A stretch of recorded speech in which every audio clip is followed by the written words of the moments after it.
Hi guys, welcome to today's video. Survivor Series 2024 is behind us, you guys. My favorite match was the triple threat with Braun, Ludwig, as well as Sheamus, and of course the main eventer was really awesome. And my least favorite was the women main event. Yeah, there were a lot of botches and it was lacking. But let's check out this video by WrestleMania, 12 moments that were not supposed to happen at WWE Survivor Series 2024 Wargames. I think they're gonna be mentioning that Jimmy as well as Jacob injury. I think the botch by Bailey is gonna be mentioned. Yeah, I think that's it. That's what I know. That's gonna be probably like 100% mentioned here. Let's go. The Survivor Series Wargames 2024 is officially in the books, and the show saw some of the most infamous botches. And yeah. I saw on Instagram that they said that's a CM Punk actually at the entrance when he went in and he hit Bronson and started like wrestling with in the cage. That was also not scripted. That was him just being CM Punk. Of the calendar year. Just 1 second.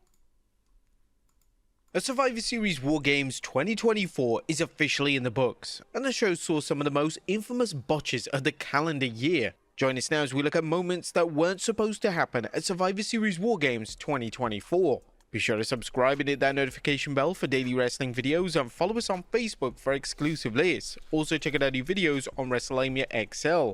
I didn't know they have another channel. Number 1. The worst chair shot ever.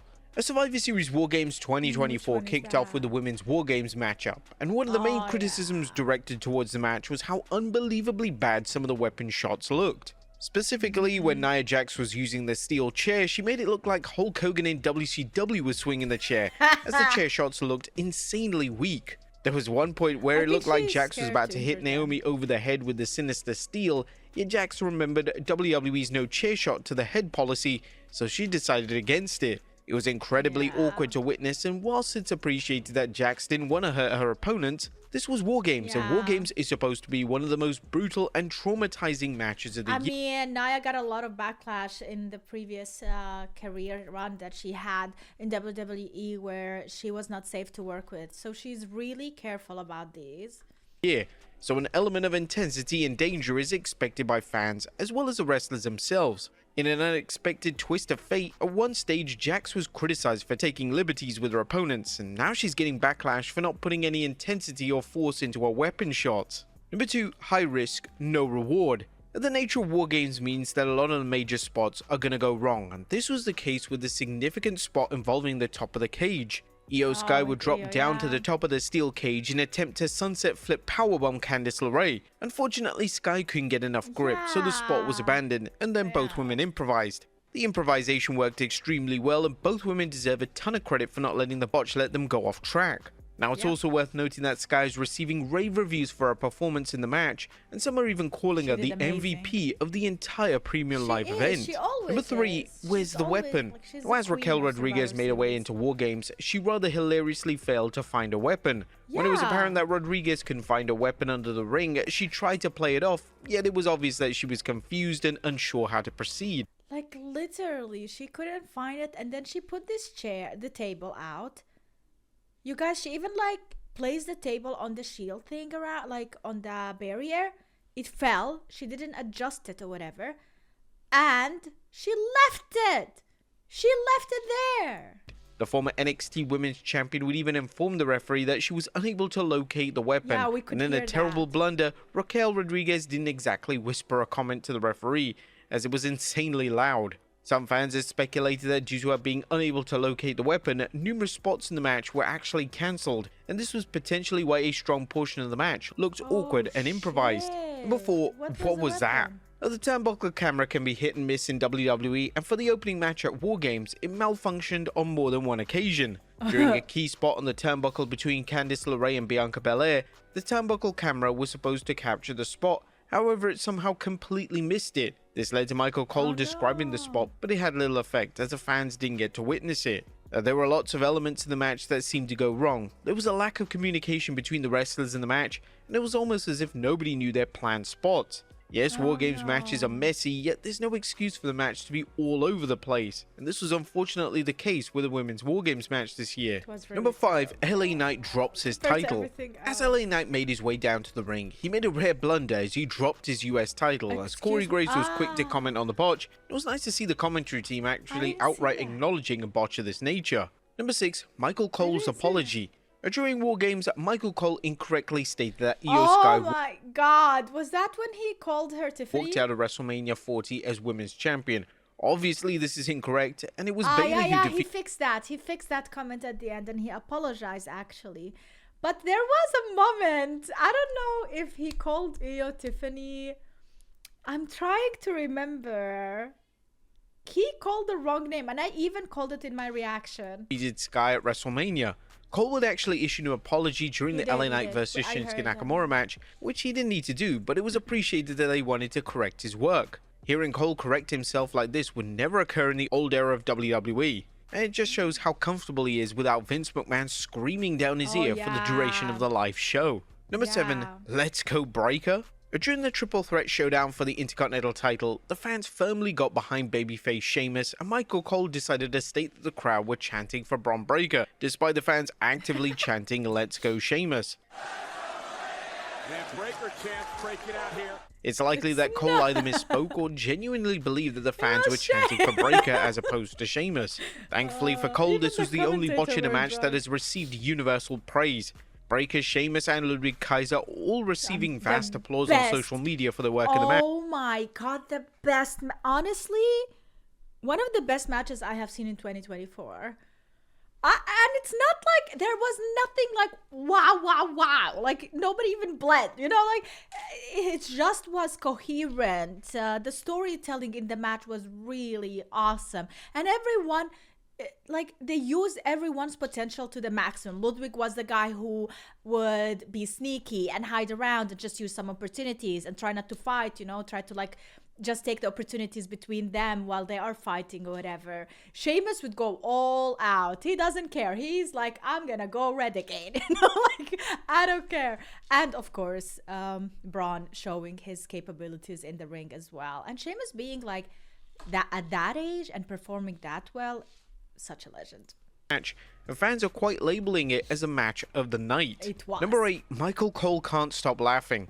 During the opening of the main event, Tama Tonga began to crawl along the wall Yeah, of the man, that steel was cage. funny. This was an odd visual to say the very least, but the antics were definitely something that outlandish character of Tonga would actually deliver. Hilariously, Michael Cole stated that Tonga wouldn't be able to do that if it was a Punjabi prison match. For whatever reason, Cole found this incredibly funny, and even Corey Graves joined in on the hilarity. I Whilst can't this did even act laugh. as a tonal shift, it was just a passing moment of comedy and it didn't take anything away from the match. Number that was 9, fine. WWE misses the curse word. Whilst WWE have Oh. loosened their stance on curse words over the past Yeah. year, certain words are certainly censored out. However, during the Bloodline vs. Bloodline Wargames match, WWE failed to censor Jey Uso screaming a curse word at the top of his lungs. What did he Main say? event, Jey would scream the curse word during a physical confrontation with Bronson Reed, and whilst WWE management may take issue with the word, it did add to the moment.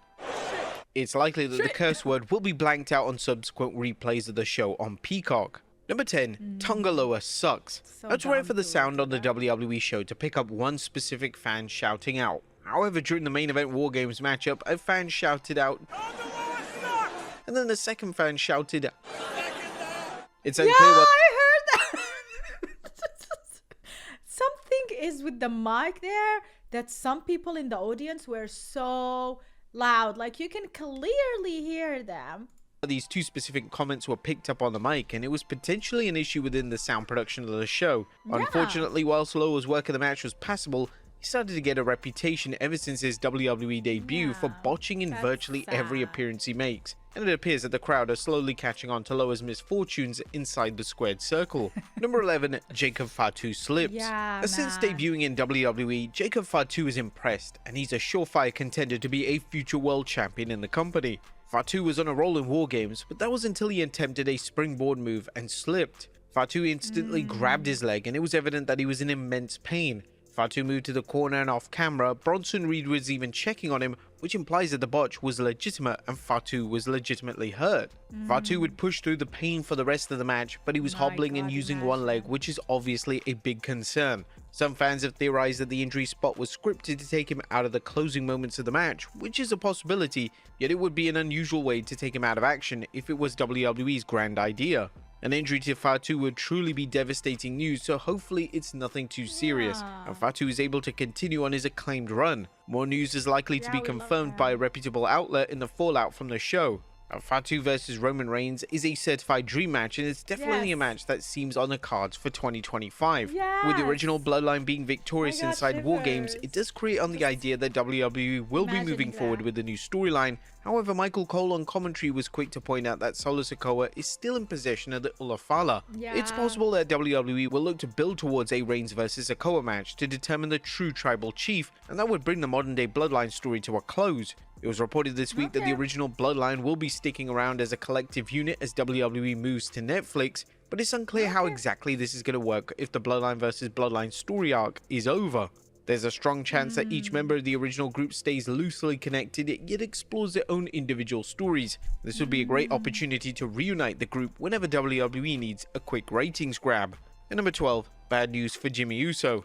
Sadly, another injury occurred during the men's Wargames match, as brother Jey Uso confirmed on the post-show press conference that Jimmy Uso broke his toe during the match. This was presumably when Jimmy went out for the high-risk splash on Jacob Fatu through the table. You can see from the match that his foot hit the ground first before his body.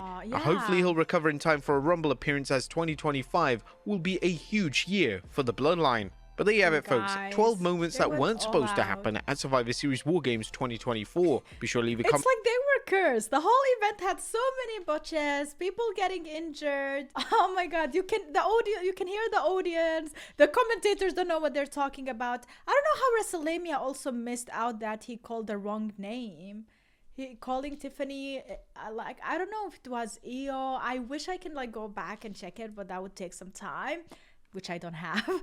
But yeah, there was someone who was calling the wrong name from the commentators. So let me know if you caught on that in the comment section down below. Thanks so much for watching. Check out my Patreon for the Survivor Series reaction, and also Raw, SmackDown, and NXT weekly reactions. See you guys. Bye.